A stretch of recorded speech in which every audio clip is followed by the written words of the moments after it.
बिस्मिल्लाहिर्रहमानिर्रहीम। अस्सलाम वालेकुम।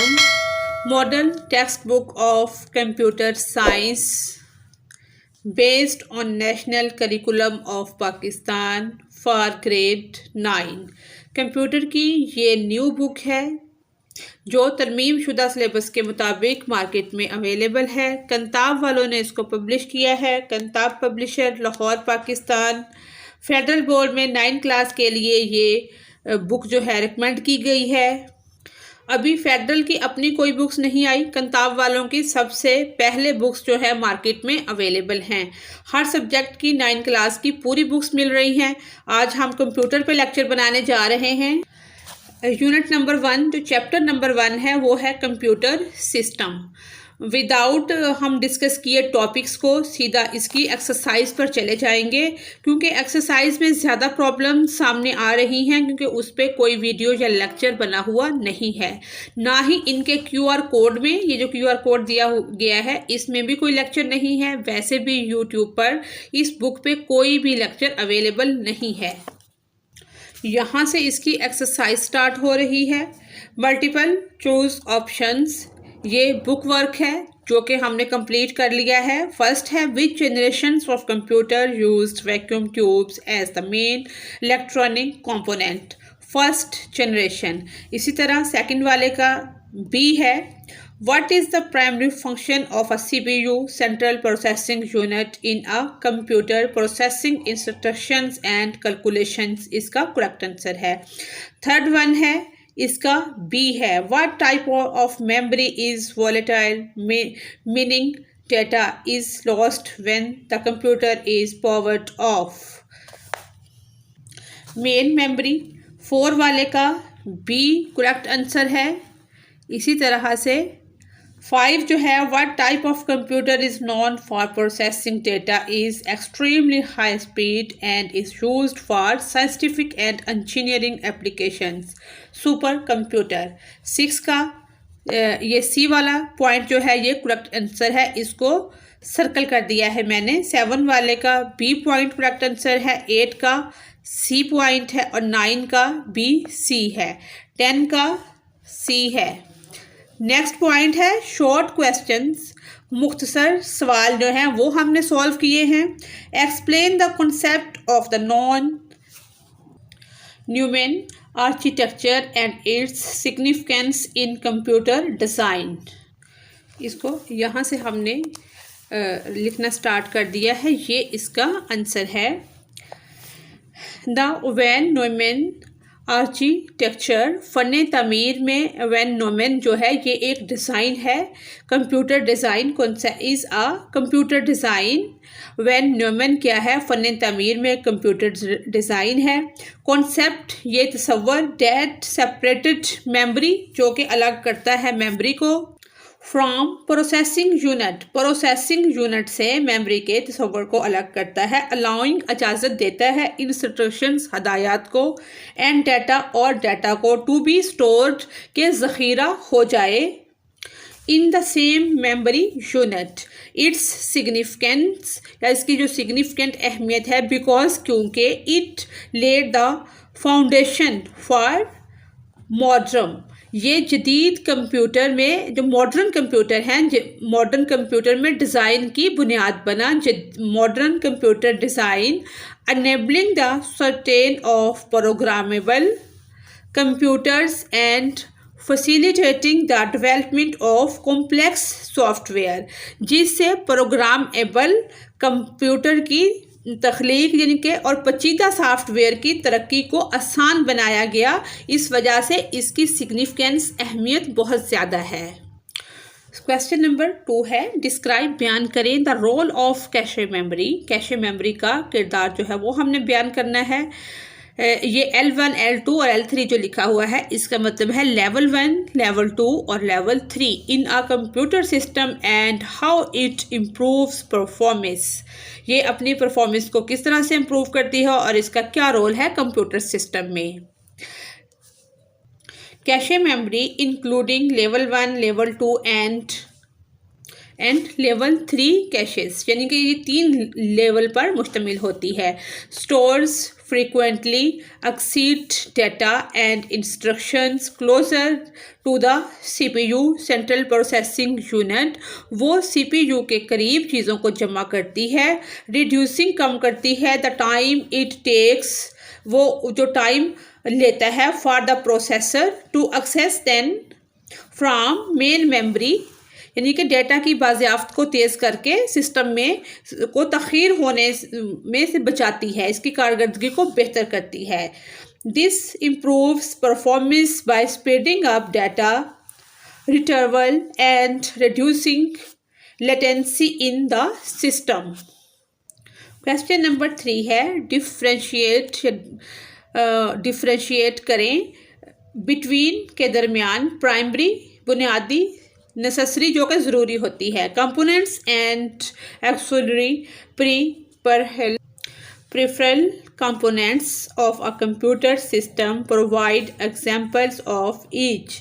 यानी कि हमने क्या करना है, उनकी एग्जांपल्स भी देनी है और जो प्राइमरी और उसकी मेमोरी है उसके दरमियान हमने फ़र्क बयान करना है। इसका आंसर है प्राइमरी कंपोनेंट्स आर एसेंशियल। बुनियादी अज्जा जो हैं वो ज़रूरी होते हैं for the basic foundation of the computer system, जो कि उसकी बेसिक फाउंडेशन बुनियादी चीज़ें हैं उसके लिए ज़रूरी होते हैं। इंक्लूडिंग, उसमें चीज़ें कौन कौन सी शामिल हैं, including the CPU central processing unit, RAM random access memory and storage devices like HDD और SSD। ये इनकी भी डिटेल आपको टॉपिक्स के अंदर बहुत ज़्यादा मिल जाएगी, वो भी मैं एक्सप्लेन कर दूंगी। An example of a primary components is the CPU। Primary components की जो एग्जाम्पल है वो क्या है, central processing unit. Auxiliary components जो है वो also known as peripheral components, उनको प्रीफरल कंपोनेंट्स के तौर पर भी जाना जाता है। और एडिशनल, ये क्या होते हैं, ये बहुत ज़रूरी नहीं होते, ये बाद में लगाए जाते हैं या कुछ चीज़ों के लिए इनकी ज़रूरत पेश आ सकती है। और additional devices that enhance the functionality, जो उसके फंक्शन हैं उनको क्या करते हैं, तेज़ करते हैं of a computer system, but are not necessary. ये ज़रूरी नहीं होते, ऐसा नहीं है कि इनके बगैर कंप्यूटर का चलना मुमकिन ना हो। कंप्यूटर वर्क करता रहता है लेकिन ये उसकी कारकर्दगी को बेहतर बनाने के लिए मौसूम होते हैं। For its basic operations N example of N auxiliary components is a printer. Question number 4 है ब्रीफली एक्सप्लेन, मुख्तसर बयान करें द सिग्निफिकेंस, अहमियत of data representation in computing including binary, decimal and hexadecimal systems. इसका आंसर है data representation in computing is crucial, अहम है, important है, बिकॉज क्योंकि इट अलाउज कंप्यूटर्स, ये अलाउ करता है कंप्यूटर्स को टू प्रोसेस के वो अमल करें, स्टोर ज़ख़ीरा करें एंड कम्युनिकेट इंफॉर्मेशन अफेक्टिवली, और मवासलात करें, इंफॉर्मेशन दें अच्छे तरीके से। Binary, decimal and hexadecimal system are the most commonly used representation जो हम डाटा की नुमाइंदगी करते हैं प्रोसेसिंग के बाद, जिस फॉर्म में वो दिखाया जाता है, ये डाटा को दिखाने की फॉर्म होती हैं।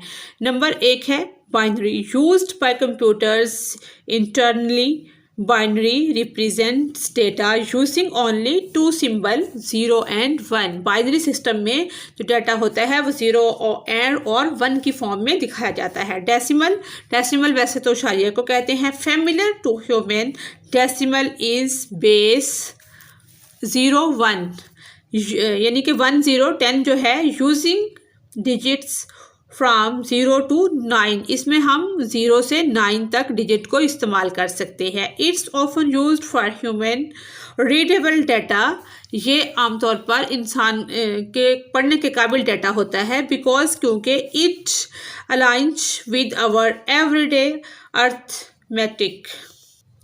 हेक्साडेसिमल बेस 1 6 सिस्टम डैट, यानी कि 16 का डिजिट जो है वहाँ तक ये बेस करता है। System that use digits 0 9 and letters AF to represent values, यानी कि इक़्तिदार की नुमाइंदगी करता है।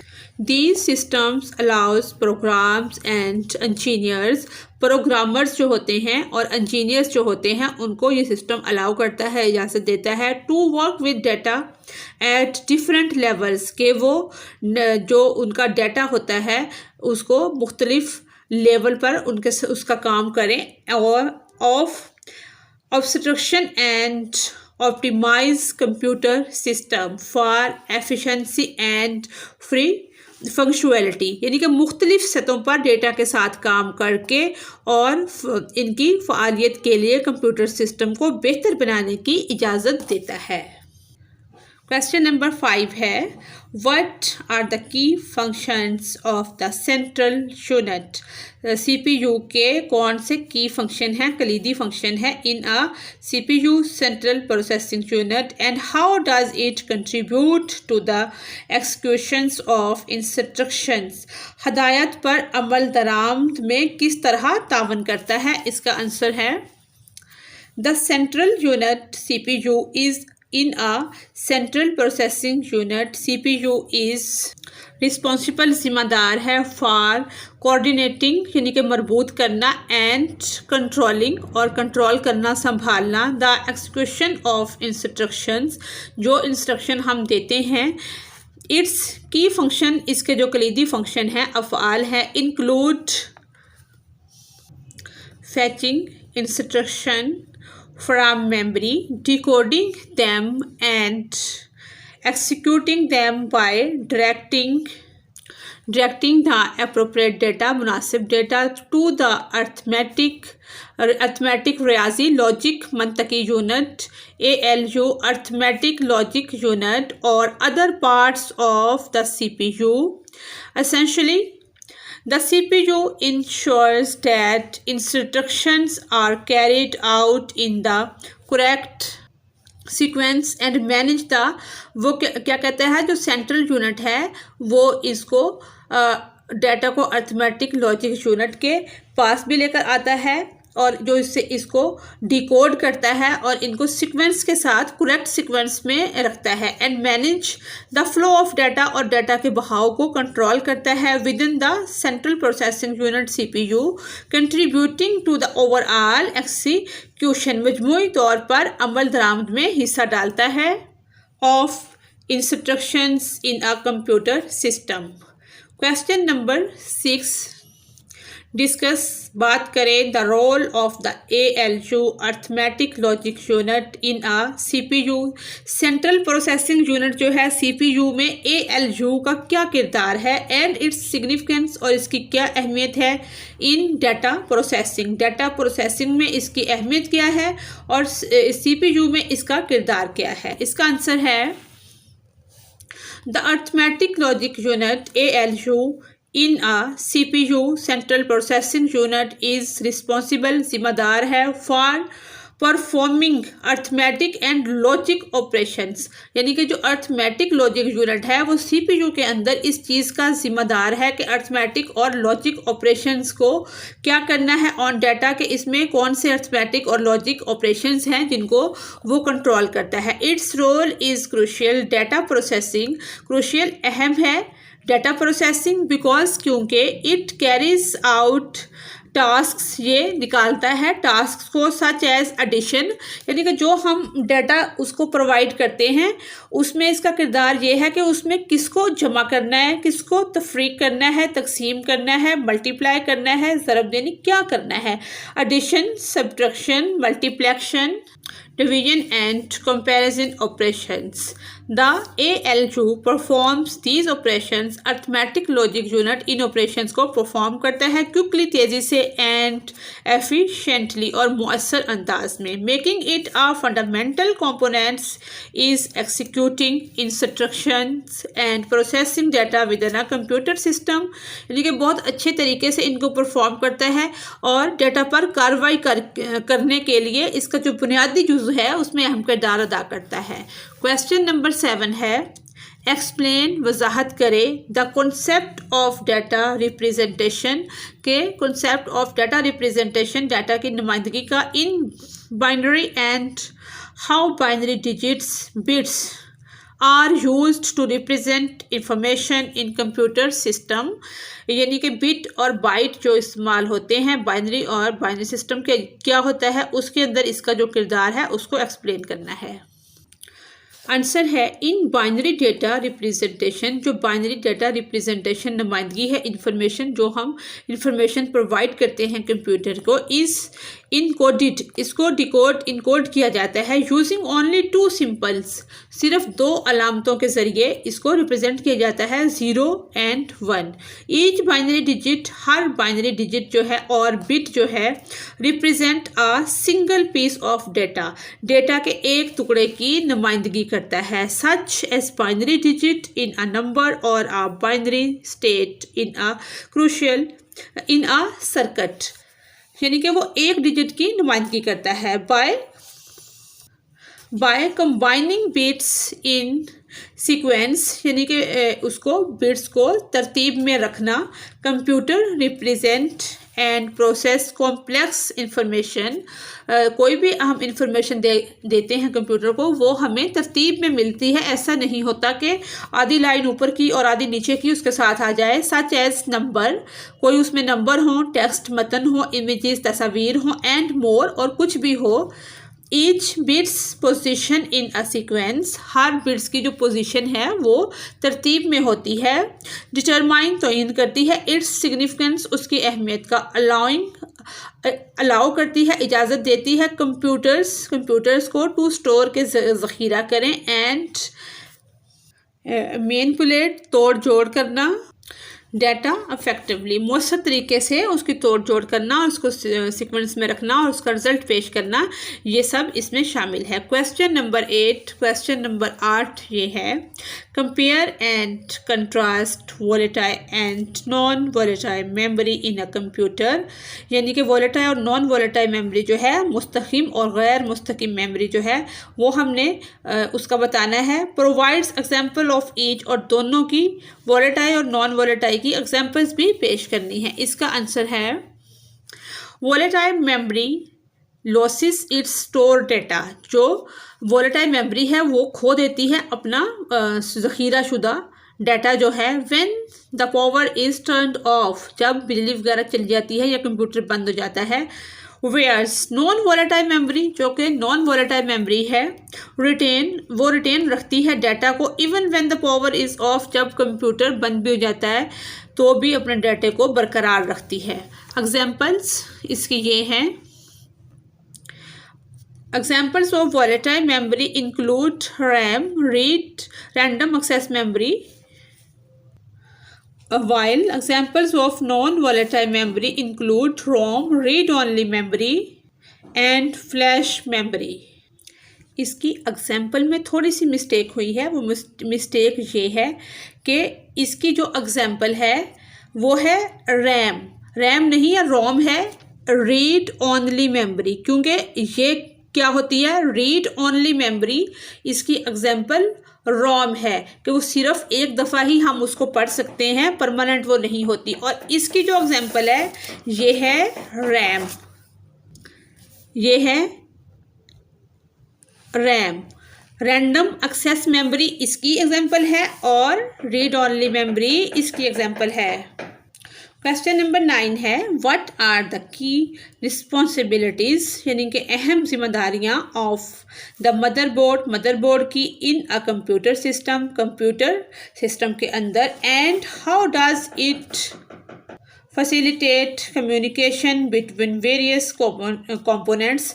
मुख्तलिफ अज्जा जो हैं, कंपोनेंट्स जो हैं, वो उसको किस तरह से फैसिलिटेट किया जाता है और कम्युनिकेट किया जाता है। मदरबोर्ड की क्या यानी कि जिम्मेदारियां हैं। इसका आंसर है the motherboard in a computer system में motherboard serve as a central hub, मरकज़ के तौर पर जाना जाता है।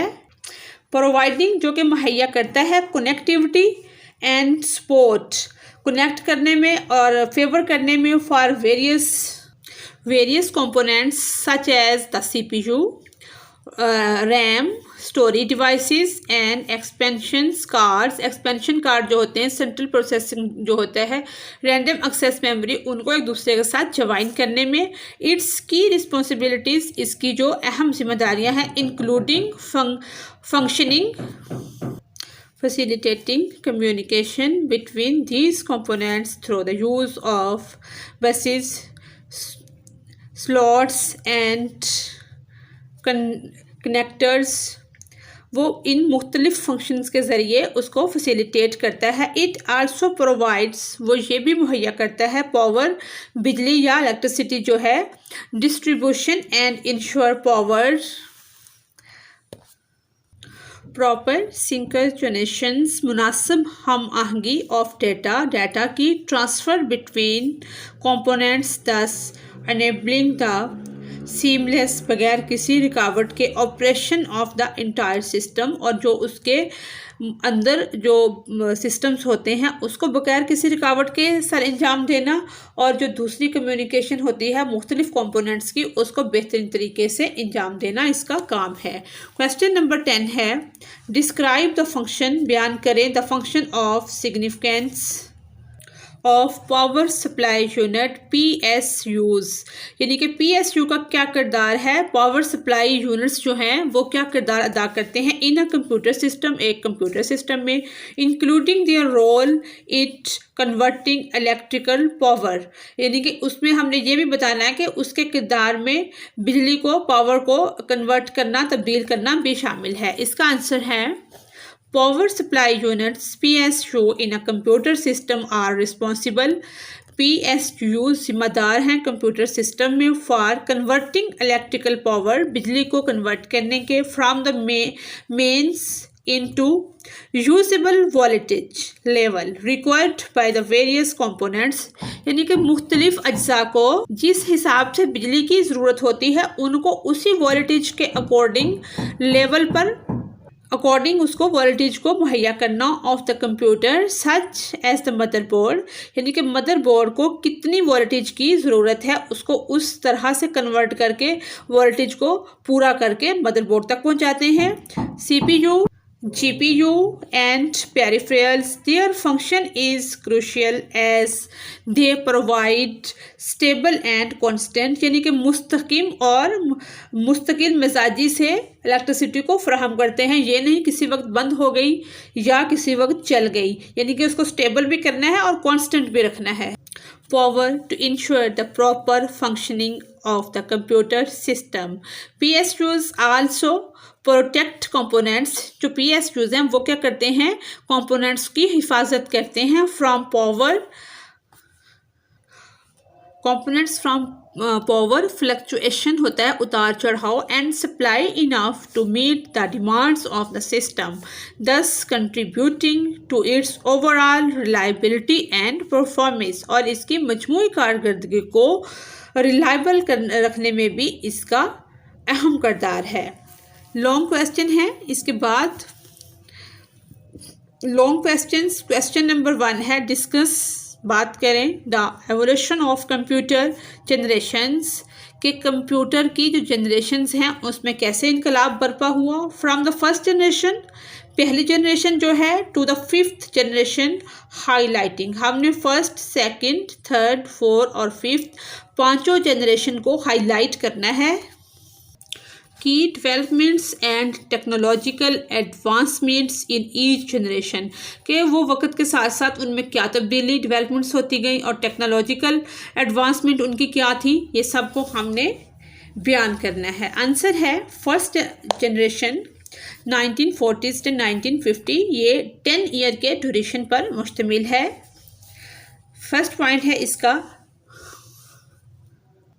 Relied on vacuum tubes for processing, इन्हिसार किया जाता था प्रोसेसिंग के लिए वैक्यूम ट्यूब्स पर, लार्ज इन साइज में जो बहुत बड़े होते थे, कंज्यूम्ड यूज़ करते थे अ लॉट ऑफ पावर, बिजली का इस्तेमाल बहुत ज़्यादा था, एंड जनरेटेड सिग्निफिकेंट हीट, और यानी कि बहुत ज़्यादा हीट भी प्रोड्यूस करते थे। Pointed bye machines like the ENIAC and UNIVAC, जब इनको डिटेल में पढ़ेंगे तो ये तमाम भी हम डिस्कस करेंगे। ये एब्रीवेशन का क्या मतलब है और ये साइज़ में कितने बड़े थे, और इनकी इस तरह से अगर इस क्वेश्चन में हम इन सब को डिस्कस करते हैं तो ये वैसे एक लॉन्ग क्वेश्चन है तो बहुत ज़्यादा लेंथी हो जाएगा। इनको हम शॉर्ट फॉर्म तक ही रखते हैं, लेकिन इनको डिटेल डिस्कस भी करेंगे। सेकेंड जनरेशन जो है 1950 से 1960, 1950 से 1960 तक का इसका ड्यूरेशन है।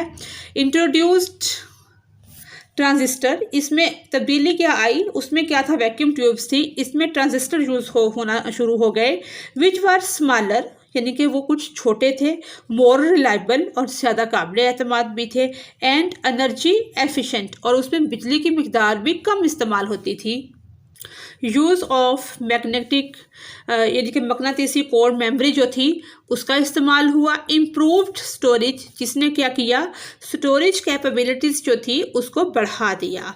मेन फ्रेम्स जो इसकी एग्जांपल हैं लाइक IBM 2 सीरीज़, यानी कि 700 सीरीज़ वर प्रोमिनेंट, इसकी ये वाली सीरीज़ ज़्यादा प्रोमिनेंट रही। ये सेकेंड जनरेशन की एग्जांपल है। थर्ड जनरेशन है जो कि 1960 से 1970s पर मुहित है।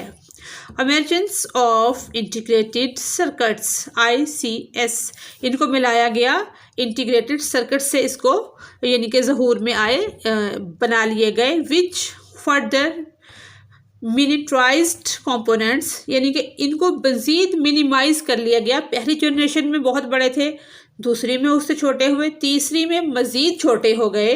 इन अज्जा को मज़ीद छोटा किया गया। Minimised components and increased processing power, और इनकी जो काम करने की ताकत थी, प्रोसेसिंग पावर थी, उसको बढ़ाया गया। Introducing of operating system like Unix, UNIX and IBM OS 360, ये वाले वर्जन जो हैं वो मार्केट में आए। Micro computer like DEC PDP series become popular, ये वाली सीरीज़ इनकी काफ़ी पॉपुलर रही।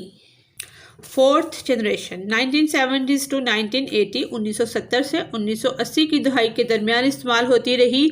इन्वेंशन ईजाद ऑफ माइक्रो प्रोसेसर, यानी कि माइक्रो प्रोसेसर की ईजाद वजूद में आई। Lead to the development of personal computers, जिसकी बिना पर पर्सनल कंप्यूटर बना लिए गए। Graphical user interfaces GUIs were introduced, यानी कि GUIs को भी इंट्रोड्यूस करवाया गया। Enhancing user interactions, networking technologies like internet enable communication between computers. Rise to desktop PCs like Apple, IBM PC and Commodore 64, ये वाले वर्जन जो हैं ये थे फोर्थ जनरेशन में वजूद में आए थे। Fifth generation 1980s to present, यानी कि 5 ही जनरेशन्स हैं, यानी 1980 में जो कंप्यूटर ईजाद हुआ था वो आज तक चल रहा है। फोकस ऑन, यानी कि इसमें क्या किया गया, फोकस किया गया artificial intelligence AI and parallel processing, और मुतवाज़ी प्रोसेसिंग और AI पर फोकस किया गया इस जनरेशन में, फिफ्थ जनरेशन में। हाई परफॉर्मेंसिंग कंप्यूटर, यानी कि इनकी परफॉर्मेंस जो थी वो बहुत हाई थी। HPC and super computer become more prevalent, और सुपर कंप्यूटर जो थे वो भी बहुत ज़्यादा मकबूल हुए। Internet and world wide web WWW revolutionised, यानी कि रेवोल्यूशन में आ गई WWW, और इंटरनेट का इस्तेमाल भी, ये भी इनकलाब बर्पा हुआ। कम्युनिकेशन एंड इंफॉर्मेशन, मवासलात और मालूमात, एक्सेसिस, यानी कि मवासलात को और मालूमात को भी उस तक रसाई मिल गई। एग्जांपल्स हैं इसकी, include IBM western neural network and deep learning algorithm, ये वाली इसकी एग्जांपल्स हैं। क्वेश्चन नंबर 2 है, compare and contrast hardware engineering and software engineering. क्या हमने करना है? मवाजना करना है और उसके जो मतजाद यानी कि उल्ट हैं किसके, हार्डवेयर और software engineering, including their role, उसका किरदार क्या है, रिस्पॉन्सिबिलिटीज जिम्मेदारियाँ, and typical task performed by professional, और वो कौन सा ख़ास टास्क है जो किरदार है जिसको इसमें इंक्लूड किया जाता है इन ईच फील्ड, यानी कि हार्डवेयर इंजीनियरिंग की क्या जिम्मेदारियां हैं और उसका क्या किरदार है और किस मैदान में उसका इस्तेमाल है। इसी तरह सॉफ्टवेयर इंजीनियरिंग है, इसका आंसर है हार्डवेयर इंजीनियरिंग। रोल इसका ये है design, develop and test physical components, यानी कि टेस्ट किए गए हैं physical components of computer and electronic system. Responsibilities जिम्मेदारियां इसकी ये हैं, designing circuits, boards, processors, memory models and other hardware components, ensuring capabilities, reliability and performance of hardware system। यानी कि उन्होंने इसको क्या किया है, जो कंपोनेंट यूज़ हुए हैं वो कैपेबिलिटी, रिलायबिलिटी, परफॉर्मेंस को बढ़ा दिया है। टिपिकल टास्क यानी कि जो ये काम सारे अंजाम देते हैं वो ये हैं, schematic design PCB, schematic design जो है PCB, layout, prototyping, testing, dubbing, hardware, trouble shooting, खराबियों का सुराग लगाना, कंपोनेंट सिलेक्शन, यानी कि जो उसके अजरा होते हैं, thermal analysis and power management, ये सब काम इसने सर अंजाम दिए। सॉफ्टवेयर इंजीनियरिंग रोल इसका क्या है, design, develop and maintain software, यानी कि डिज़ाइन करना, डेवलप बनाना और मेंटेन करना सॉफ्टवेयर सिस्टम को एंड एप्लीकेशंस, और इसको बरकरार रखना, ये इसमें शामिल है। रिस्पॉन्सिबिलिटीज़ इसकी क्या है, राइटिंग लिखना, कोड लिखना, राइटिंग कोड लिखना, डिज़ाइन बनाना, सॉफ्टवेयर आर्किटेक्चर, फ़न तामीर, debugging, testing and optimizing software performance, software की कारकर्दगी को बेहतर बनाना, collaborating with hardware engineers to ensure software capabilities and efficiency. Typical task, खास जो इसकी कारकर्दगी टास्क है, रिक्वायरमेंट्स एनालिसिस, यानी कि तकाज़ों का तजिया करना, software design, coding, debugging, testing, version control जो है, डॉक्यूमेंटेशन, दस्तावेजी software maintenance software and performance optimization, कारकर्दगी की इस्लाह करना। कंपैरिजन, मवाजना, hardware engineering deals with physical components, जिस्मानी अज्जा से निपटती है, वाइल जबकि software engineering deals with programs and application, software engineer जो है वो प्रोग्रामों और एप्लीकेशन के मुतल्लिक है। हार्डवेयर इंजीनियर्स जो हार्डवेयर इंजीनियर्स हैं, फोकस उनका यानी कि तवज्जो का मरकज़ होता है on designing and building tangible products, while ठोस प्रोडक्ट्स की डिज़ाइनिंग और तामीर के बारे में। टेंजिबल कहते हैं ठोस प्रोडक्ट्स चीज़ें, वाइल जबकि software engineers works on intangible program and system. Hardware engineering often involves working with electronic components and physical prototypes, while software engineering involves coding, testing and dubbing software. Question number 3 है explain the various type of memory in a computer system. Computer system में memory की जो कई इकसाम हैं उनको हमने explain करना है, इंक्लूडिंग उसमें शामिल जो चीज़ें हैं including registers, cache memory, main memory and secondary storage. Discuss their characteristics, उसके जो किरदार हैं, functions and role in data processing. Answer है सबसे पहले हमने लिखा है रजिस्टर्स। करेक्टरिस्टिक इसकी ये हैं फास्टेस्ट यानी कि बहुत तेज़ है, एंड स्मॉलेस्ट और बहुत छोटा है। Type of memory located with in the CPU और सीपीयू के अंदर वाक़ है। फंक्शन इसका ये है स्टोर डाटा के डाटा को ज़ख़ीरा करता है। That CPU central processing unit needs ज़रूरत होती है to access quickly for processing.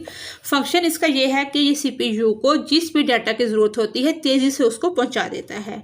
Role इसका ये है facilitate rapid data manipulations bye the CPU during executing of instructions. किरदार इसका ये फैसिलिटेट करता है तेज़ी से मैनिपुलेशंस जो आगा पीछा हो जाता है सीपीयू ड्यूरिंग एक्सिक्यूटिंग जब वो किसी इंस्ट्रक्शन पे अमल कर रहा होता है। नेक्स्ट है कैशे मेमोरी। कैरेक्टरिस्टिक खूबियाँ फास्टर देन मेन मेमोरी यानी कि ये मेन मेमोरी से बहुत तेज़ होती है बट स्लोअर देन रजिस्टर, लेकिन रजिस्टर से ये स्लो है। Located closer the CPU to the CPU than main memory के मुकाबले में सीपीयू के करीब है। फंक्शन इसके ये हैं store frequently accessed data and instruction to speed up processing. Function में यानी कि ये डाटा को जो तेज़ी से ज़ख़ीरा करती है और स्पीड अप करती है। रोल इसका ये है reduce the time required for the CPU to access frequently. CPU का जो टाइम लगता है इंस्ट्रक्शन को लेने में उसको कम करती है। Use data improving overall system performance और सिस्टम की जो तमाम तर ओवरऑल परफॉर्मेंस है उसको बेहतर करती है। नेक्स्ट है मेन मेमोरी। करैक्टरिस्टिक इसकी ये है मेन मेमोरी में रैंडम एक्सेस मेमोरी है। Volatile memory faster than secondary storage but slower than cache and register। RAM क्या है? ये volatile memory की किस्म है और ये सेकेंडरी स्टोरेज के तौर पर काम करती है और स्लोअर होती है कैशे मेमोरी से भी और रजिस्टर से भी। फंक्शन जो है इसके store data and instructions currently being proceed by the CPU। Store करती है डाटा को और इंस्ट्रक्शन इस्तिलाहात को करंटली जल्दी से जिसको प्रोसेस करना होता है। रोल इसका ये है provide temporary storage for the CPU to quickly access and manipulated data during program execution. Fourth है सेकेंडरी स्टोरेज कौन सी है? Hard disk drive, solid disk drive जो HDD SSD, hard disk drive और solid disk drive etcetera. Characteristic इसकी खूबियाँ जो हैं वो ये हैं non volatile memory slower than main memory यानी कि ये गैर मुस्तहकम मेमोरी है और स्लो है मेन मेमोरी से। फंक्शन इसके ये हैं store data and program when they are not activity being used by the CPU. Role इसका ये है serve as long term storage for file applications and operation system processing data even when the computer is turned off। क्या करती है? Process करती है जब computer turn off होता है तो तमाम डाटा को अपनी अपनी जगह पर महफूज कर देती है। क्वेश्चन नंबर 4 है डिस्क्राइब द एसेंशियल कंपोनेंट्स। ज़रूरी अज्जा जो हैं वो कौन से हैं of the computer system such as the CPU, central processing unit, motherboard, storage devices and input output devices. ये सब जो इसके फंक्शन हैं। Explain the function and significance of each components in the overall operation of a computer यानी कि इन सब को हमने 1 by 1 एक्सप्लेन करना है। मदरबोर्ड को, स्टोरेज डिवाइसेस को, इनपुट आउटपुट डिवाइसेस को और CPU को, सबको हमने कर लिया है। आइए उनको देखते हैं। फर्स्ट पे है CPU central processing unit. Function इसका क्या है? एक्सिक्यूट्स इंस्ट्रक्शंस, परफॉर्म कैलकुलेशंस। इंस्ट्रक्शन को एक्सिक्यूट करता है जो इसको परफॉर्म करता है कैलकुलेशन वगैरह के जो इसको दिए जाते हैं एंड मैनेज और मुनज़्ज़म करता है डाटा प्रोसेसिंग टास्क यानी कि जो टास्क इसको मिलता है उसको मुनज़्ज़म अंदाज में प्रोसेस करता है। सिग्निफिकेंस इसकी क्या है? एक्ट एज द ब्रेन यानी कि एक दिमाग की तरह काम करता है of the computer coordinating and controlling all operations. तमाम जितने भी फंक्शन हैं उनको एक ब्रेन की तरह कंट्रोल करता है और इंस्ट्रक्शन देता है। नेक्स्ट है मदरबोर्ड। फंक्शन इसके क्या हैं? Connect and allow communication between various hardware component. Connect यानी कि जोड़ती है और अलाउ इजाज़त देती है मदरबोर्ड जो है कम्युनिकेट करने में बिटवीन वेरियस जो बहुत सारे हार्डवेयर कंपोनेंट्स हैं उनको एक दूसरे के साथ। सिग्निफिकेंस इसकी अहमियत ये है, provides the function for the computer system facilitating interactions between CPU, memory, storage and other peripheral। जो दूसरी चीज़ें हैं इन सब का जो कनेक्शन है उनको जोड़ती है। थर्ड वन है स्टोरेज डिवाइसेस। स्टोरेज डिवाइसेस में hard disk drive, sold state drive. Function इसका क्या है? स्टोर डाटा यानी कि डाटा को ज़ख़ीरा करना, programs and operating system for short term और लॉन्ग टर्म यूज़। जो भी प्रोग्राम है और उनका ऑपरेटिंग सिस्टम है उसको लंबे अरसे के लिए और लॉन्ग टर्म शॉर्ट टर्म कम अरसे के लिए स्टोर करना इसका काम है। Significance, enable data retention and access allowing user to save and retrieve information so needed।